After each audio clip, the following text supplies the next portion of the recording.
살아온 환경이 똑같을 수는 없는 거잖아. 그냥 한 사람으로서 봐주고 좋게 웃으면서 가족 구성원으로 받아들이면 우리 집안 정말 행복하게 잘 지낼 수 있는 문제야. 우리 엄마가 허락하셨는데 피 한 방울 안 섞인 형수님들이 왜 이 사람을 반대하는 거고 우리 집안에 분열을 주는 거냐고. 이 사람이 그렇게 꼴 보기 싫으면 형수님들이 나가면 되잖아요. 얼굴 안 보고 살아도 되니까 다시는 우리 엄마 집에 얼굴 들이밀지 마세요. 형들도 이 문제에 대해 진지하게 생각하는 게 좋을 거야. 내가 언제 형수님들 싫다고 반대한 적 있었어? 형수님들이 어떤 사람들인지 형들이 더 잘 알지 않아? 이 정도밖에 안 되는 사람들인데 결혼 생활 유지하는 것도 참 대단하다. 내 말에 기분 상했다면 그만 집으로 돌아가던지. 나는 오늘 엄마랑 이 사람과 함께 저녁 식사하고 곧 출산 준비도 해야 해서 얼굴 붉히면서 있고 싶지 않으니까 우리 엄마 앞에서 개념 없이 행동하는 형수님들 계속 방치할 거면 그만 나가줬으면 좋겠어. 남편도 불만을 터뜨리면서 화를 내기 시작하자 아주버님들도 그런 남편의 말투가 마음에 들지 않았는지 형님들 편에 서서 저희 부부와 시모에게 상처되는 말들을 퍼부었습니다. 그렇게 집안은 한바탕 난리가 났고 분위기가 점점 심각해지자 예정된 일정보다 뱃속에 있는 아이가 일찍 세상 밖으로 나오려는지 진통이 점점 심각해졌어요.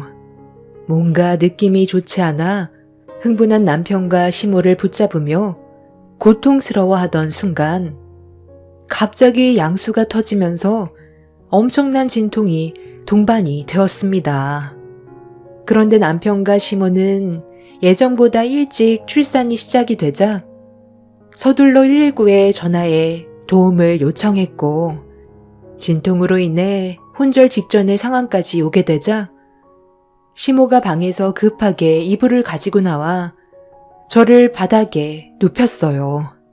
그런데 이런 심각한 상황 속에서 이 광경을 지켜본 세 형님들이 갑자기 저를 보며 웃어대고 있었습니다.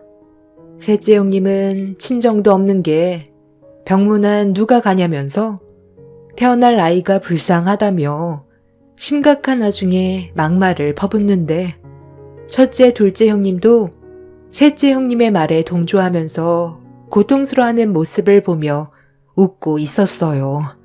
진통으로 인해 일그러지는 얼굴이 너무 웃기게 생겼다면서 숨을 쉬지 못할 만큼 웃어대고 있었습니다.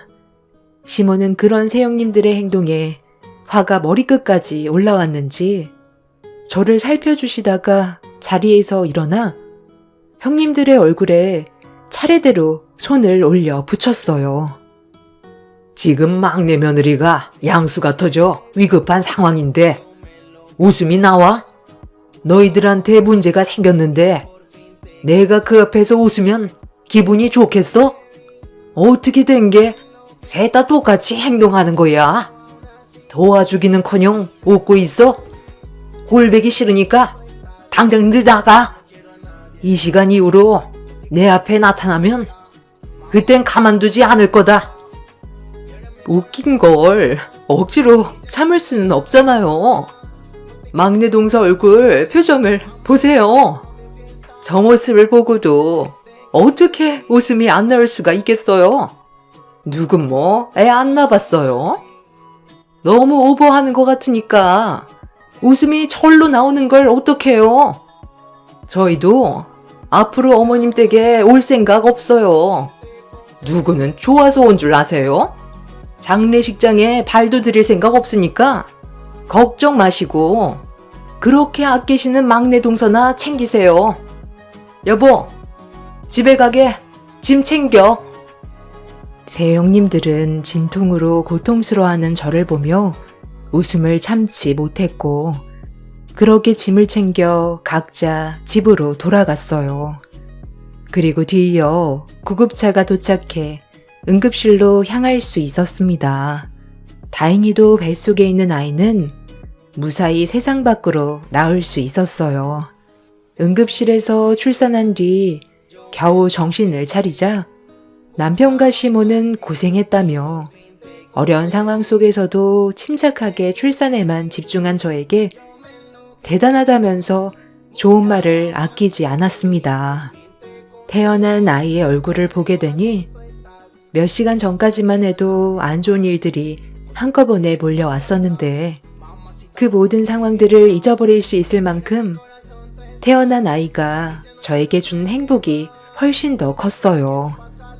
그렇게 무사히 출산을 하게 된 이후 저는 산후조리실로 옮겨지게 되었고 어느 정도 심적 안정을 되찾아가고 있었는데 출산 소식을 들은 새형님 내외가 또다시 산후조리실로 찾아왔습니다.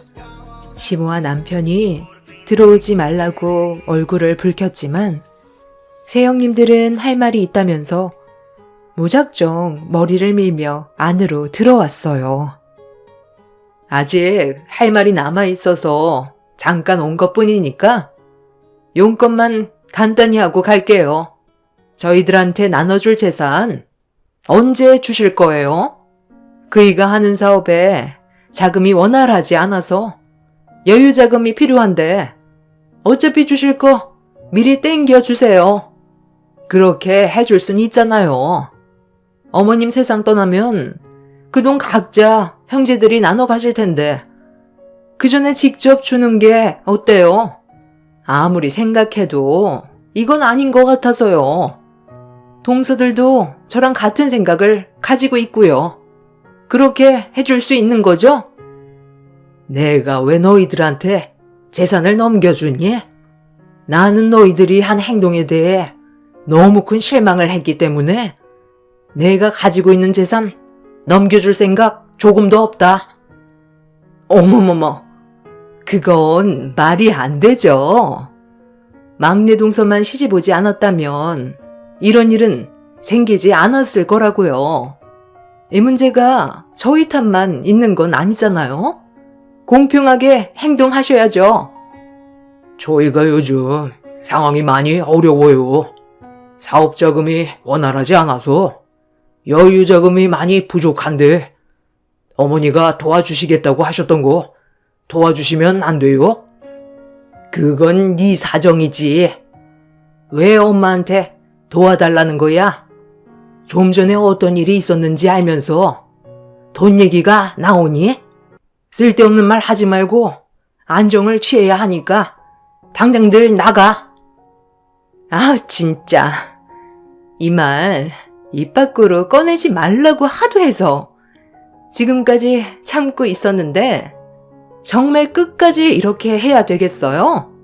저희가 원하는 것도 들어주지 않을 거면서 재산 나눠주겠다는 말은 왜 한 거예요? 저 탈북 여자가 어디가 그렇게 마음에 들어서 저희들한테 이렇게까지 하는 건데요. 처음부터 가족 모두가 반대했던 일들인데 당연히 좋게 볼 수는 없는 거잖아요. 서방님이 제대로 된 여자 데리고 왔다면 정상적인 관계를 유지할 수 있었겠죠. 주고받는 대화 억양부터 이상하고 서방님 결혼식 때 주변 사람들 시선도 얼마나 안 좋았는데요. 제 주위 지인들도 얼마나 많이 물어보는지 알아요? 아직까지 탈북자 시선은 좋지 않다고요. 우리 애들도 나중에 이 문제 때문에 학교에서 놀림당하게 될까봐 그것도 걱정이에요. 왜 본인들만 생각만 하는 거예요? 우리가 힘들어하는 건 보이지 않나 봐요? 서로 사랑해서 결혼한다는 건데 뭐가 문제야? 그래, 너 말 잘했다. 그럼 사돈어른은 정상적인 사람이고 너 결혼하고 애까지 싸질러 놓고 나서야 나한테 뭐라고 했어? 사돈어른이 예전에 남의 집에서 금품 털다가 경찰서에 몇 번 드나들었던 얘기 뒤늦게야 꺼냈었잖아. 내가 그 말을 들었을 때 속에서 천불이 났었다. 그런데도 참고 넘어간 이유가 뭔지 알아? 사돈 어른과 너는 다르니까. 너희 둘이 진심으로 사랑하고 있고 행복하게 살려고 애까지 낳은 걸 보고 참아왔었어. 하나부터 열까지 전부 따지고 들면 한두 끝도 없다. 살면서 누구 하나 흠없는 사람이 어디 있겠니? 지금 현실에 얼마나 충실하고 남들 앞에서 떳떳하게 살고 있는지 그게 중요한 거 아니야? 막내 며느리가 과거에 어떻게 살아왔던 지금은 법적으로 한국 사람이고 내 아들과 아주 잘 지내고 있는데 그런 편견 때문에 차별하는 건 내가 용납 못한다. 너희들이 보인 오늘의 행동에 대해서는 좋게 넘어갈 생각 없다. 그리고 내가 지금 가지고 있는 현금으로 된 재산은 벌써 내 막내 며느리에게 전부 입금시켰다. 너희들보다 어려운 환경에서 살아왔었고 목숨 걸고 한국 땅을 밟았기 때문에 앞으로 내 아들과 행복하게 살라고 결정한 거니 이제 와서 후회도 소용없다. 내가 가지고 있는 재산들, 아직 처분하지 않은 것들도 많이 있다는 거 잘 알고 있을 거야.